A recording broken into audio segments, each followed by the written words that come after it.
The soul of Garifuna music is undeniably anchored by the polyrhythmic depth and timbre of the Garifuna drum. Cylindrical or cone-shaped, this wooden percussion instrument, tautly wrapped on one end by a thin membrane, often the cured hide of a sheep or deer, is central in any genre of ethnic song and dance. The uptempo measure of the primero, or the subtle register of the segundo, is a uniquely impressive sound. Together, they evoke strong emotions. In ritual, we have three drums, and those drums symbolize the totality of Garifuna life, past, present, and future. And they play their part in representing the Garifuna worldview, Garifuna cosmology, if you will. In secular life, we generally use the primero and the segunda, and to play the various types of music that we use for festive occasions. And when I say festive occasions, of course, I don't just mean fun times, because we also mask our grief, our sorrows, our burdens in song and dance. 83-year-old Austin Rodriguez, a resident of Dangriga, is a master craftsman. His skill in drum making is unrivaled. Using rudimentary tools, Rodriguez, whose instruments are renowned the world over, has been fashioning drums for almost 50 years. He is self-taught. I don't go nowhere and learn nothing. I just imagine how to make it and I make it true. Because I'm determined that I'm not to work with nobody. With strength of mind and sheer enthusiasm, Rodriguez set out to make his first drum. When I make my first drum, brother man, I cut it through when I use chainsaw. Cut it through. Because I cut it one time, I say I'm not going to cut it anymore. You know? And I keep on. Beginning is the whole thing, brother man. Interest behind starting something. You know? When you get into it, it starts to show itself to you. This could be the way, this could be the way, this could be the way. Until you get up there. Unlike his brief learning curve, over time Rodriguez has risen to become a preeminent Garifuna sculptor, earning his place in the pantheon of Belizean art. Following closely in his footsteps are daughters Norley and Datha. This is the mahogany log that we use. We use mahogany, mayflower, and cedar. This process, my sister needs to cut the both ends to level the both ends. Then from that process, we're going to find the diameter of the log. In the continuum of Garifuna duo, the perpetual cycle of carrying on tradition, these siblings are the future of drum making.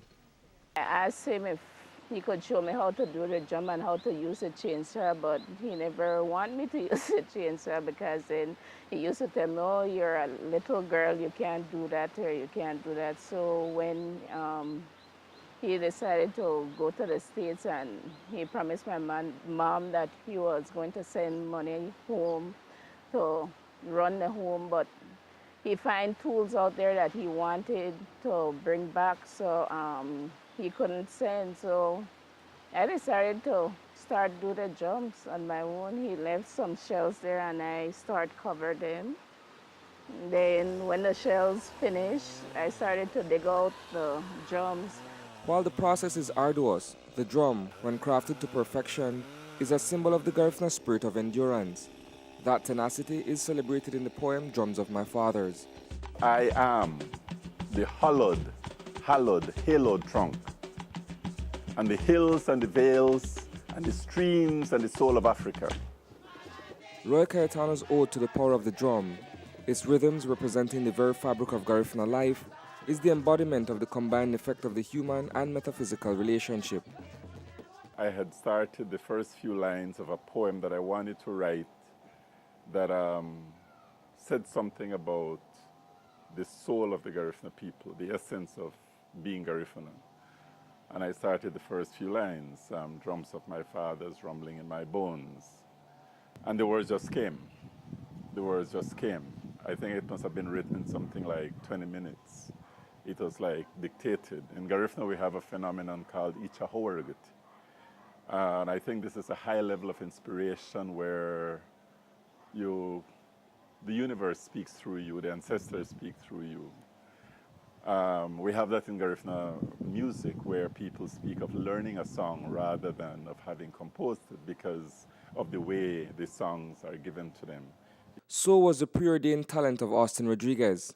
His daughters, disciples of the trade, are also making a name for themselves. In this family, the students have become teachers. When my daughter make drum and the one that I make, when I could see the difference.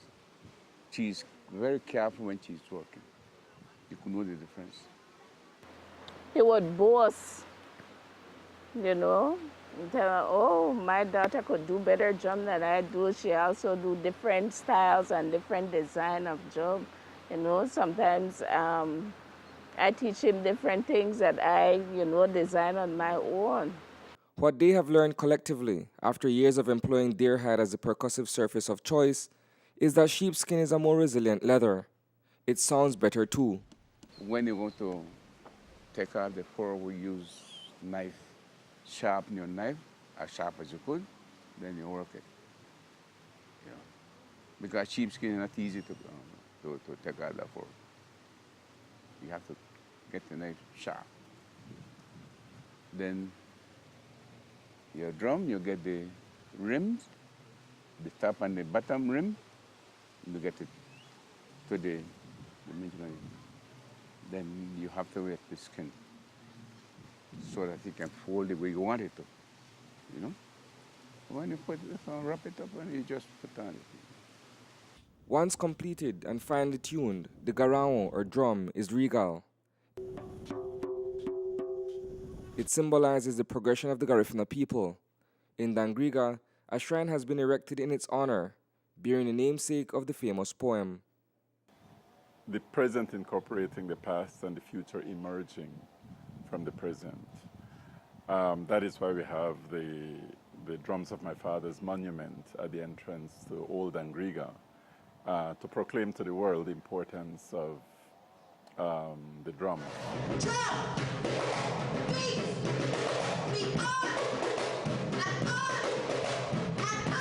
Reporting for News 5, I am Isani Cayetano.